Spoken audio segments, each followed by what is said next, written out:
right, y'all. Welcome to the Scott Horton Show.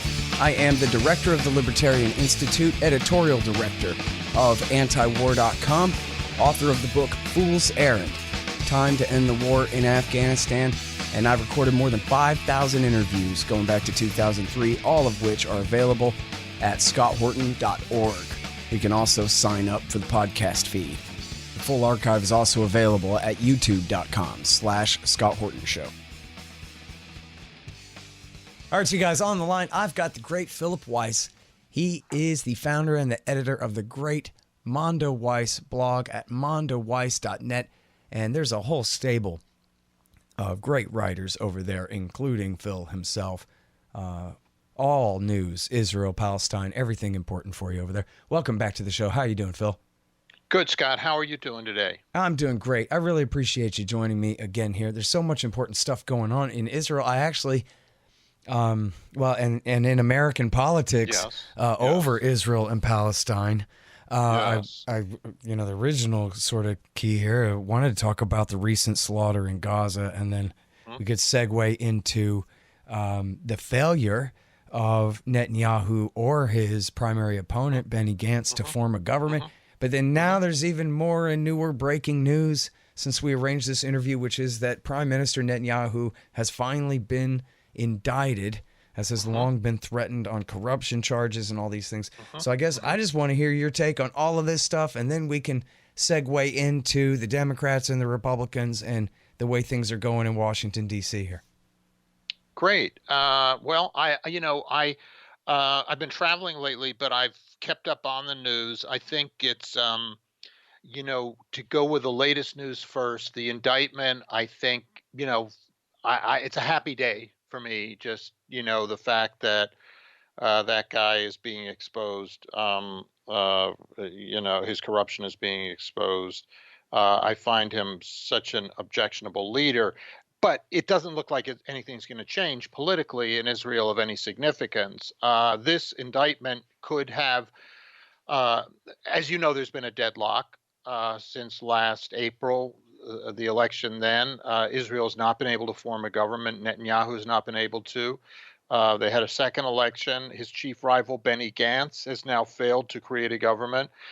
Each side has, of these kind of center-right politicians, Gantz and Netanyahu, both center-right, have minorities and have not been able to reach enough to get over the 61-seat threshold.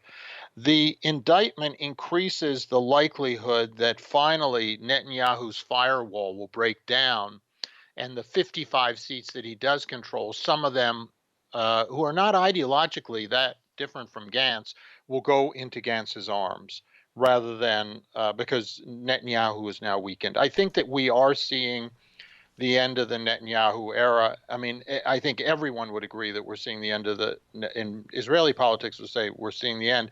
The question is whether it goes on for another year or so in some crippled fashion with him in a power sharing, being the de facto prime minister, which he is so long as they fail to form a new government, and whether he is able to hang on through some sort of power sharing agreement with Gantz's blue and white party.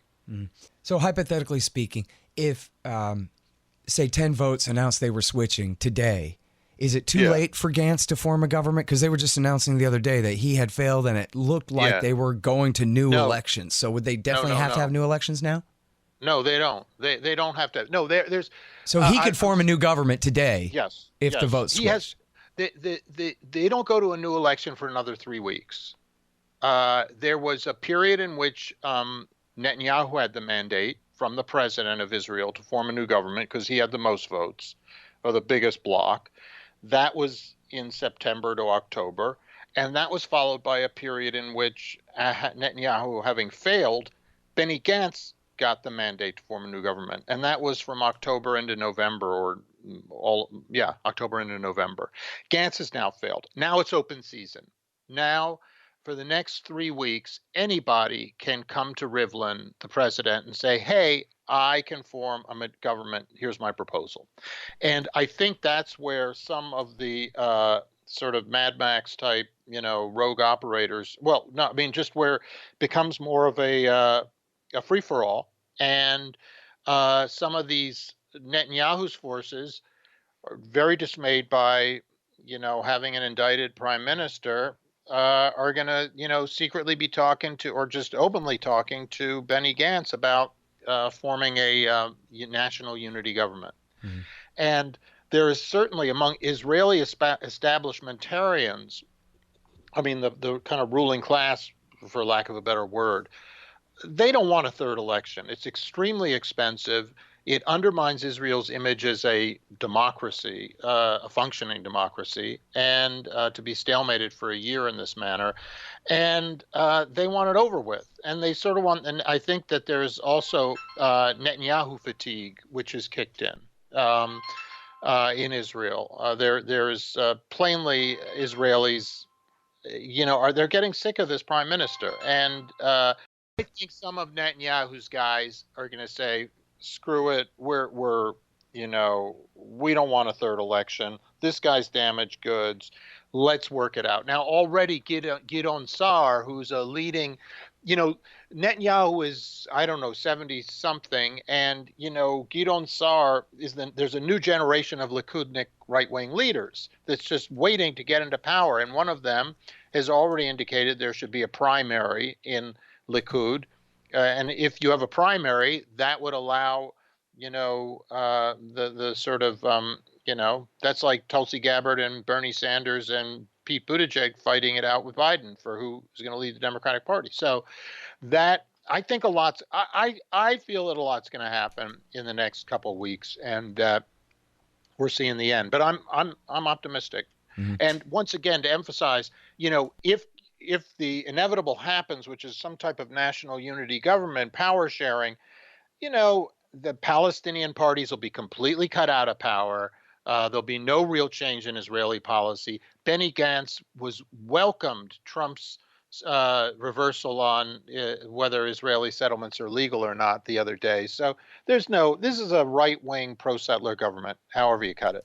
Hold on just 1 second. Be right back. So you're constantly buying things from Amazon.com. Well, that makes sense. They bring it right to your house. So what you do, though, is click through from the link in the right-hand margin at scotthorton.org, and I'll get a little bit of a kickback from Amazon's end of the sale. Won't cost you a thing. Nice little way to help support the show. Again, that's right there in the margin at scotthorton.org.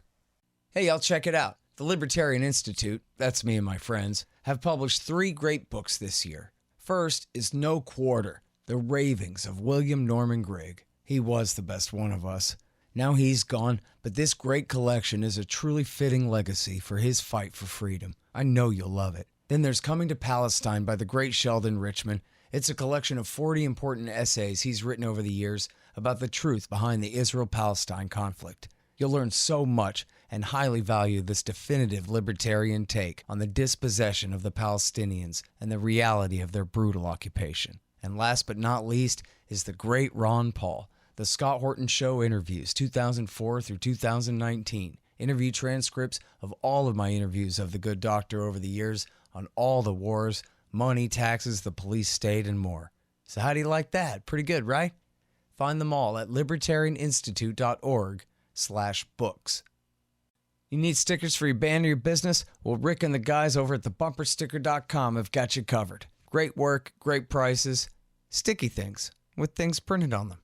Whatever you need, thebumpersticker.com will get it done right for you. Thebumpersticker.com.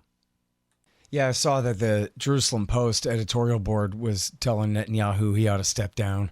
And I don't know how lockstep they are, but they certainly are a right-leaning paper, no question about that. Yeah. And Scott, when was that? Just in the last 24? Yes. In fact, I think it was in my morning email this morning. So yeah, there's a lot of pressure now on Netanyahu to get out of the way. So, let me ask you this, and we're going to switch to Gaza in a second. I don't want to give that subject short shrift because it's important. But as long as we're still here, yes. Do you think is the case against him, he says, is a trumped up political case? And I'm just as likely to believe that, even though I'm against him. I presume he's innocent if he's being accused by the executive branch of something, just like everybody should be presumed innocent. But do you think that the evidence, as as the indictment says, or as the news reports have said, that he's actually guilty of some crimes here? I haven't examined it closely. I just know that people I trust say it's a very strong case, and that this Mandelblit was himself, he had to go with the facts. And there's a pattern of these, wealthy media guys getting favors out of him. And meanwhile, in terms of regulatory issues, and meanwhile, his getting favorable coverage. I think I'm inclined to believe the conventional wisdom on this, that it is a strong case. And from what I read, it sounded like it too. In fact, it was I think I read the Washington Post version of it this morning. Speaking of, leaning pro-Israel, and that was the thing. They said the most serious charge was this one with this media company. It seemed like a pretty clear case of what have you. So I don't know how political it is, but I don't care because Israel's not a state in the union. I know that's breaking news, but it isn't. Wait a second. No, but I would like to see their prime minister, their current one, removed. Although, so this is something you've written about, is that this actually could be a problem because Netanyahu is actually a real Achilles heel for Israel when it comes to their relationship with American Jews, and who are by supermajorities liberals and Democrats, and by supermajority supportive of Israel, and by supermajorities, supportive of Israel, and who, I guess, as you put it, they really would be desperate to have anyone else in that chair so that they can pretend that everything is okay. Yes, that's true. So that's been the big liberal Zionist rallying cry, is that the United States and Israel are in the same boat. We both have these awful leaders, and all we have to do to get back to the good country that we love is to get rid of Netanyahu. And so I think that, however you cut it, it's not a good, liberal Zionism is in a difficult way. I mean, this country Israel is what it is. It's a right-wing settler colonialist government, and it's the racism is pretty profound and inherent. And I don't think that even the left, such as it is in Israel, is very small. And so the people who stand up and say we have to let Arabs vote, none of them wants Palestinians to vote across in the occupied territories, or very few do. But the ones who even want allow Palestinians into the government is very small. So you have 20% of the population. It's sort of a Jim Crow type situation, and the discourse of the United States on race from the 1950s and 40s and 60s is the one that exists in Israel now, where how much inclusion are we going to let Palestinians have? We want separation. We don't want integration. And so that whole discourse that failed in the United States a long, long time ago is regnant in Israel. Mm-hmm. All right. So, and here's our segue then into the recent attack on Gaza, is that Netanyahu's, primary opponent here, primary meaning first, not in the primaries, opponent here is Benny Gantz, the former general who bragged in his campaign a few months ago that he had helped Netanyahu to reduce Gaza to the Stone Age, was the quote. I saw the video, although I don't speak or read Hebrew, but that was the translation, and nobody seemed to challenge it as far as I know. Yeah. So, he's the dove in this situation here. And actually, compared to Netanyahu, I guess the idea is inside among those second-class citizens you just described, the Palestinian citizens of Israel, that they were ready to join up their joint list to support Gantz in order to try to keep Netanyahu out. Is that correct? Yes. The joint list is the Palestinian parties in the recent election, and they won 13 seats out of 120, a pretty high number for them, because there was a large Palestinian turnout. And the turnout was that high, according to the leader of that joint list, because the Arabs in Israel, Palestinians, want to get rid of Netanyahu. That's why we're in this. We're trying to get rid of this racist SOB.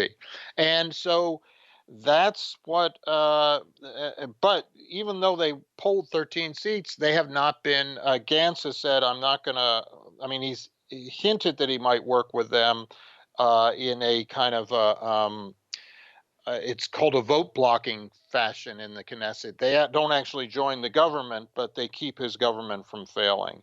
And I don't think he's going to have to do that. And not that he wants to do it, but I think in the end he's going to get a coalition of all Jewish parties, which is what those Israeli voters like. The Israeli Jewish voters like.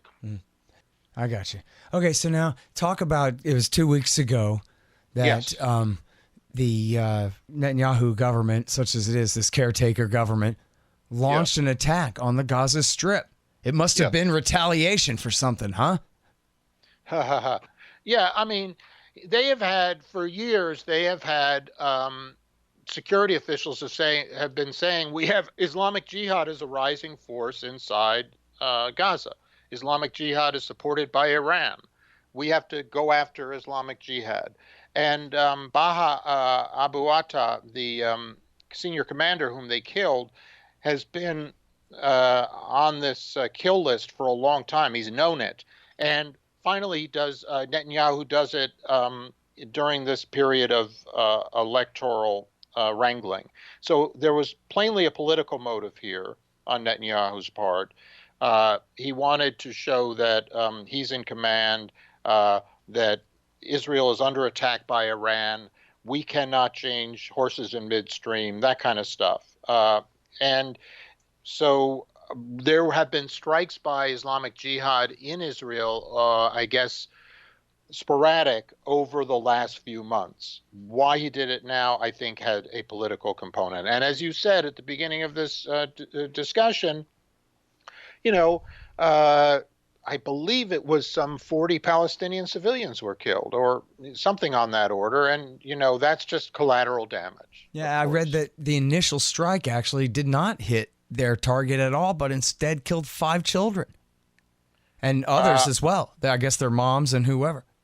Yes, and Israel's admitted there was a quote unquote mistake in one attack. But I mean, you wipe out a whole family and it's a mistake. And, and not only is it a mistake, but it's a mistake for which there will be zero accountability.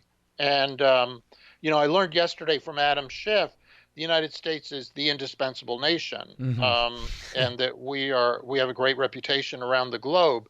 Well, the indispensable nation will, for darn sure, make sure that there's no accountability for this type of massacre of civilians, and there never is in Israel. Maybe there's a slap on the wrist sometimes of an Israeli soldier, but that's a security society. That's what Israel is created. That is what it is now. That society is constantly beset by enemies, constantly fearful of its enemies, and cannot deal with the root causes of its unpopularity in the region, which is its oppression of Palestinians. And so it's wrapped up in security issues and regards these Palestinian resistors of occupation as terrorists. And there's your cycle of violence. There's your squirrel on the treadmill. Yeah. And lock these people in a cage, and then whenever they rattle it, call it terror and pretend you're on the defensive. What a racket. Yeah, and just to bless your heart, you don't want to just dismiss Gaza in a word. And Gaza is unlivable. The UN and other sort of World Health Organization have told us that it was going to be unlivable by 2020. It's unlivable now. The water is undrinkable, and the unemployment is staggering. It's over 50% for young people, or 70 or 80% for young people.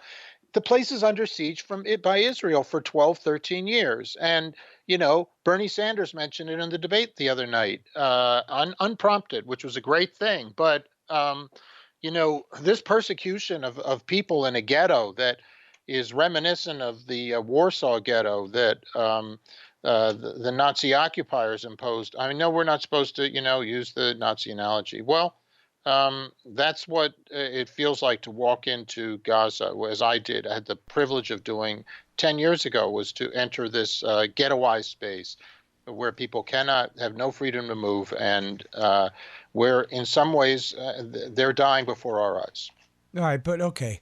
You're familiar with American Jewish Zionist views, and, well, not just Jewish American Zionist views, but the other side of the story, broadly speaking, is that that's all their fault, man. They're a bunch of terrorists, and why won't they just renounce their ideology of murdering civilians for Allah and all this stuff, and then everything would be fine? Yeah, yeah, that's the point. I mean, they do think that. People think that. I hear that from people. Yeah.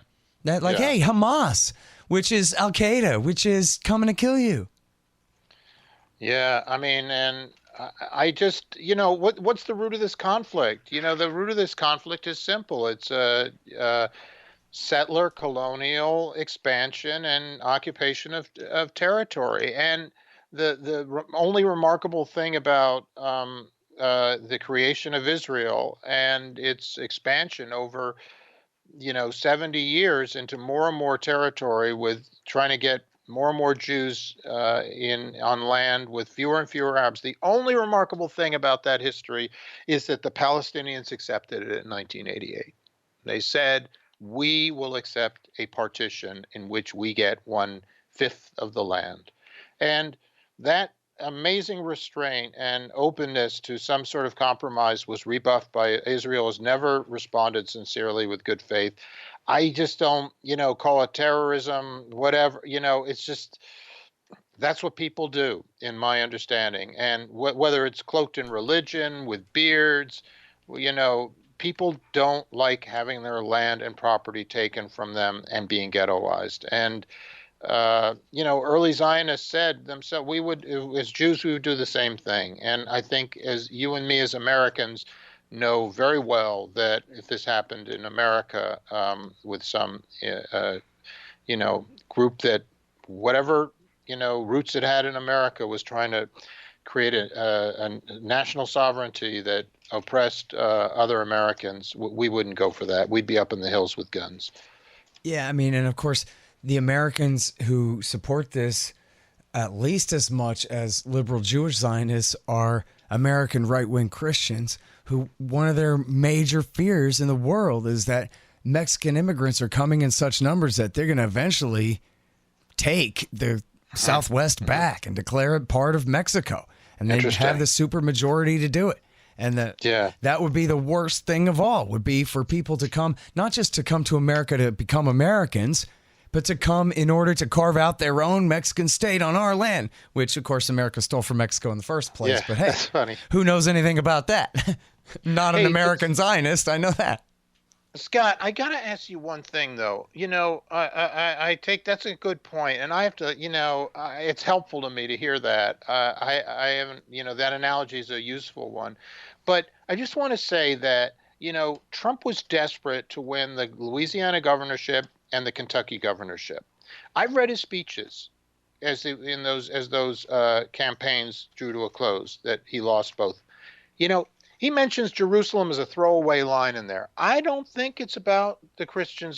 This is all about Christian evangelicals. I think Israel is low on their list of concerns. They have other concerns, and this is all for Sheldon Adelson's money and the Jewish vote in Florida, as Tom Friedman says.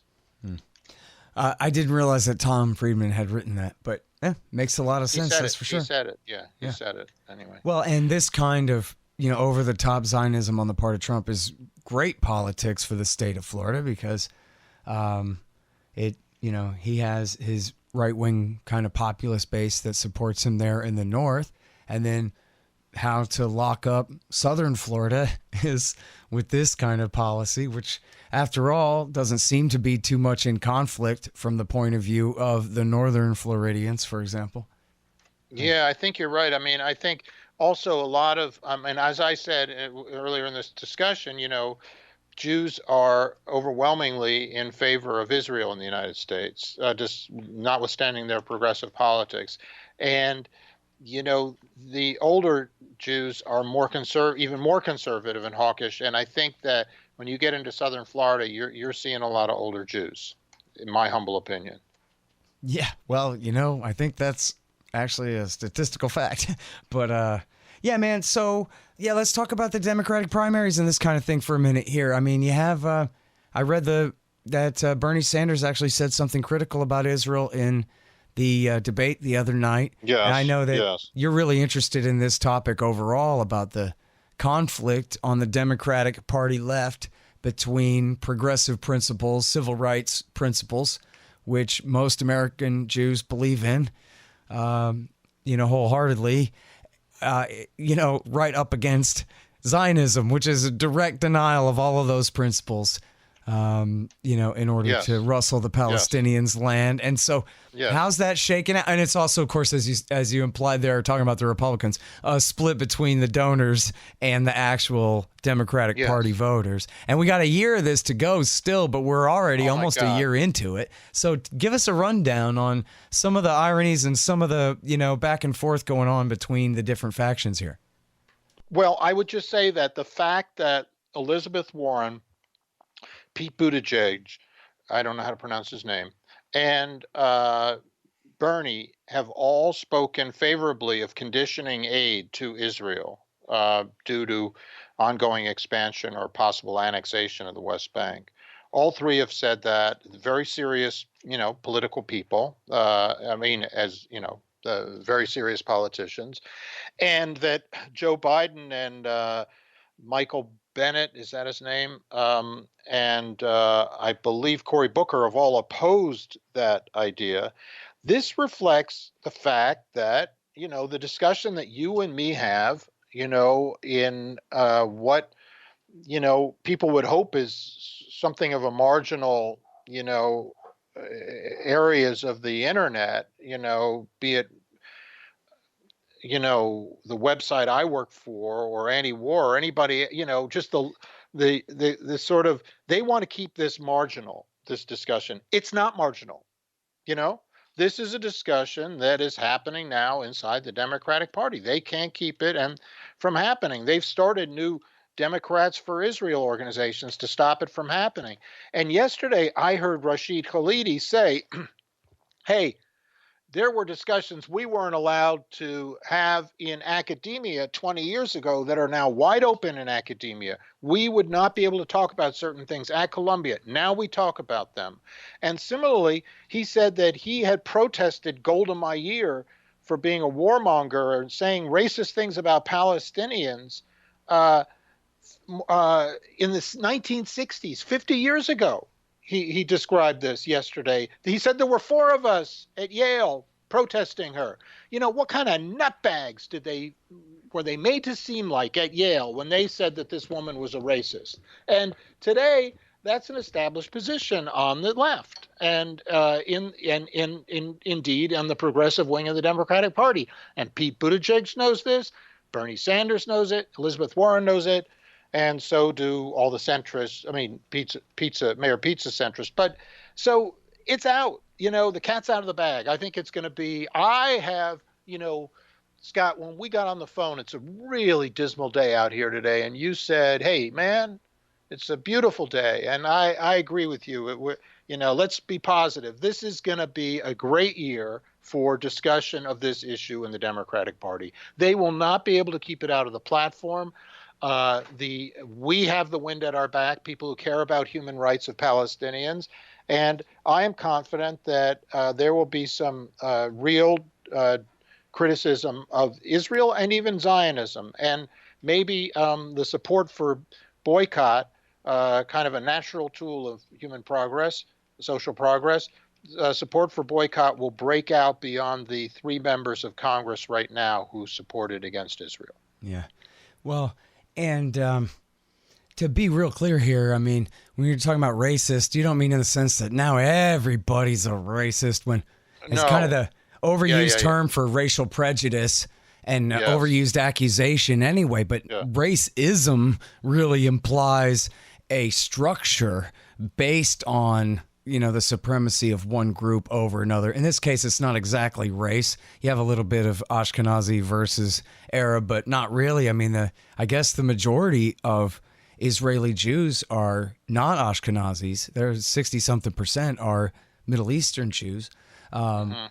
So it's not, that's not exactly the split, right? It's more of a sectarian thing. But anyway, it absolutely is a system of supremacy for one Yes. group over another. Explicit, legally explicit. Yeah. And when the prime minister says, don't let the Arabs take over our society, that's the prime minister saying it, in an election to keep people from voting. He's not just expressing a negative stereotype of another. He is laying down the law about keeping one group completely disenfranchised. Right. So I And of think course, that, he's talking about people who, as you said before, are only 1/5 of the population. And we're not talking about the occupied territories. If you include the occupied, now we're talking about half the population. But inside yes. Israel, the Arabs who have the right to vote, they're 1/5. So how are they supposed to take over anything? What, just a Right. blatant lie to keep them completely on the margins. Yeah, or and racial fear, pure racial fear, stoking pure racial fear on the part of a nuclear armed, kind of society. I mean, the degree of paranoia that exists in Israel, is as one Israeli has said, a national psychosis, and one that it's a form of entitlement that we create in the United States by giving them a blank check. Yeah. Well, in my experience, a lot of libertarians come from the right, and I think right-wingers probably are less exposed to these kind of narratives. It's funny because, as you're saying, as we're talking about, most American Jews are liberals. They're also Zionists. So you have kind of both sides of this conversation taking place on the left side, whereas on the right, people care about it less, but there's much more of a uniformity of opinion, I think.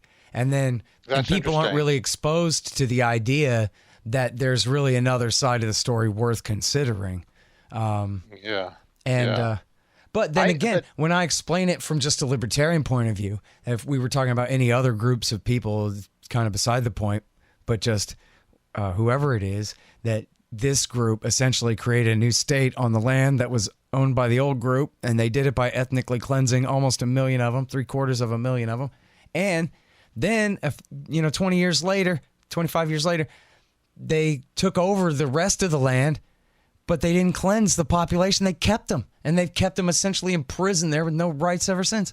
And then people go, oh, okay, now I understand. I never did understand how that went, but okay, 48, 67, and ever since. I understand that now. West Bank, it looks like on a map, like maybe the Arabs invaded and took out a chunk of Israel, right? When instead, no, that's just the part they haven't finished conquering yet. That's why it looks Yes. funny like that, Yeah.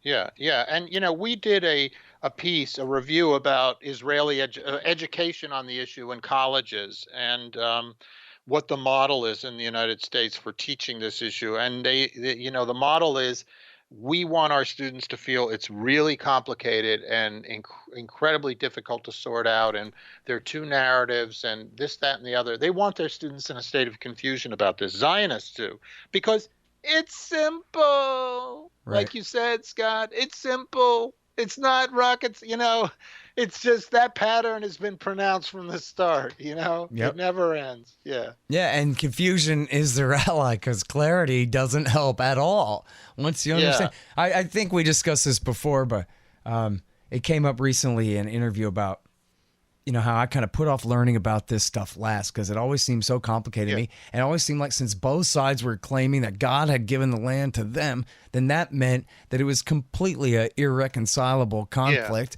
and there was no side to take really on this and that. Yeah. But then only later I learned that no, the Palestinians weren't claiming the magical supernatural authority. They just lived there. They had natural property rights, the plain and simple kind like all humans. It was the European Jews who had to pretend that they had this magical supernatural superseding property right to this land over and beyond the people who live there. Well, when you look at it that way, it's pretty obvious, regardless of whether you're religious or not, that these people are invoking religion to override and cancel the natural rights of the people who live there in a way that probably wouldn't even be allowed by religious law if you were fair about how you interpret it. That's why they had to pretend nobody lived there, right? It's a land without people. That way they don't have to excuse it. They just deny it. Beautifully stated, and clearly stated. And the thing is that, and then, you're surprised that, ISIS is not, response to this issue so much as it is to the indispensable nation of the United States. But whenever you inject religious and, crusader type language into this, that there wouldn't be a religious reaction. I mean, there's enough religion in that area, obviously that's one of, the birthplace of three major religions. And once you infuse this stuff with religious ideology, oh, surprise, there are guys with beards on the other side who are invoking religion. Yeah. But essentially it is a land issue. And, it's clear which side we should be on. And when again, you were talking about the discourse and what is the right wing and the left wing element. I have seen the left is unified on this. I observed them. And yesterday I heard Dorothy Zellner, a former civil rights activist, saying, hey, the Democratic Party can't be for this process, of ethnic cleansing. That's not what the Democratic Party stands for. It goes back to the Nakba in 1948. And I think we're going to hear a lot of that in the Democratic Party this year. Fireworks, man, because the reaction to that is just going to be crazy, too. Ooh, yeah. Man, Vladimir Putin put you up to saying that, I bet. Yeah, definitely. They actually said that.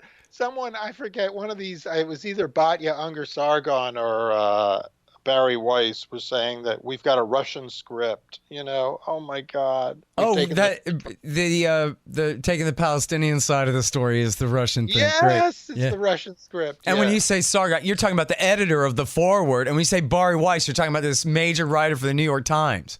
Yeah, I should be careful because I'm ascribing one direct statement to them, and I'm not. I have to shake my memory to see who made that Russia comment, which was very amusing. Yeah, I'm sure they retweeted each other.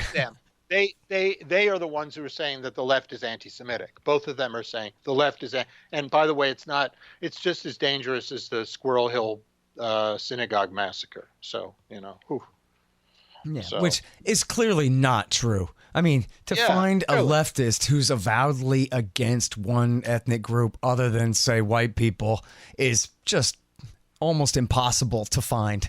You know what I mean? It's just that it's almost always the intersectionality of this, that, and other minority groups essentially on the same civil rights side, which is admirable enough. Not the racism against white people part, but the part about, we're all kind of in this together, even if we're not alike. That's the good part, Yes, I agree with you. And that's virtually universal on the left, from the center all the way to as far as you can get, pretty much.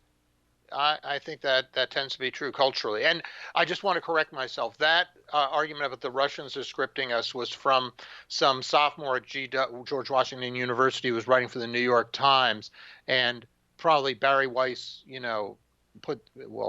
assigned the article or had some role in it, but it's all about how the left is, just taking its talking points from the Russians. Well, which of course is the universal narrative from the center left about anyone to the left of them on anything, or as they conceive it anyway, or anyone who tells the truth about any policy. It's funny because you look back, Vladimir Putin said, don't invade Iraq. So if you were good on Iraq War II, then you are guilty of being Vladimir Putin's puppet, essentially. Yeah. How dare you oppose America's agenda, even though America's agenda is the most corrupt and morally bankrupt and murderous and blood-soaked and in debt thing you could possibly conjure. Yeah, and Fiona Hill, now the hero of these liberals, when she says that. Didn't she argue that our policy is Trump's policy is pro-Russian? I don't see any pro-Russian stuff there. I think we should be talking to the Russians about the Middle East. Right. I think that's where the Russians were in on the Iran deal, which was a great thing. The Russians are, they helped avert war in 2013 when they said we'll get rid of all of Assad's chemicals. And they helped get rid of ISIS. Why did they get in there? Yep. I mean, they were supporting Assad, but it was against ISIS. Yeah, and of course, that was the first time they came back to the Middle East this whole time since the end of the Cold War, 25, 30 years ago now. And And it was only in response to ISIS, which America and its allies had essentially created. They certainly didn't mind seeing them seize all of eastern Syria. If I think they didn't really want them to invade western Iraq the way they did. But there's no question that America was on their side leading up to the point where it got way too big, and then they turned around and destroyed them. So anyway, I like bringing that up because it's kind of a big deal. Anyway, we know whose side we know whose side Israel was on in that too. And it took years of denials, and then they all finally admitted it that, of course, Israel was backing the jihadists with America and Turkey and Saudi the whole time. Hey, y'all, just letting you know that we're doing a big end-of-the-year fund drive at the Libertarian Institute at libertarianinstitute.org/donate. We've got some great projects in mind for the new year, including the publication of my next book, Enough Already, Time to End the War on Terrorism. Sheldon Richmond, Pete Quinones, and I also plan on bringing on more writers, hosting an event or two, and some other big ideas we're working on as well. So help the Libertarian Institute make the new year a huge one for the advancement of freedom at libertarianinstitute.org/donate. And thanks. I'm sorry, I totally forgot. I wanted to double back to this important subject here, Phil, which was the recognition that you mentioned by the Donald Trump government and Pompeo's State Department of the legality, quote unquote, of all of the settlements on the West Bank, which is a big change in at least the officially stated policy of the U.S. government. But I wonder what you think that really means. I think it will create greater suffering for Palestinian people. It will be a, sort of carte blanche to further Israeli settlement of the West Bank. I think that it will advance the ultimate solution of this, which is a democracy from the river to the sea, because there is one state there. It affirms a reality. There is one state.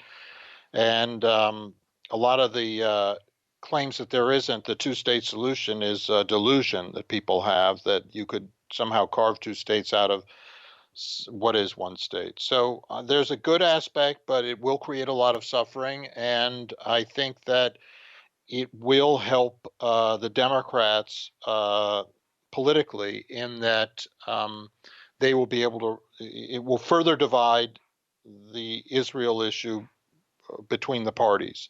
And so it will politicize the question and allow left-wingers who believe in a democracy to speak up inside the Democratic Party and to call out the BS of anyone who supports a two-state solution. Where is your two-state solution after 30 years of concerted, 70 years of official, the dedication to partition? Does it really take 70 years to create a state in the post-World War II climate? A lot of states have been created. No Palestine, despite the will of the world to do so.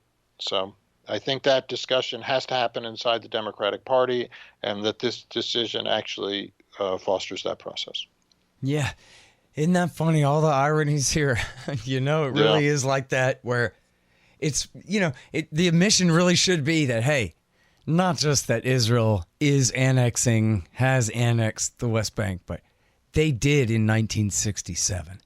We've all just been kind of, I don't know who we is.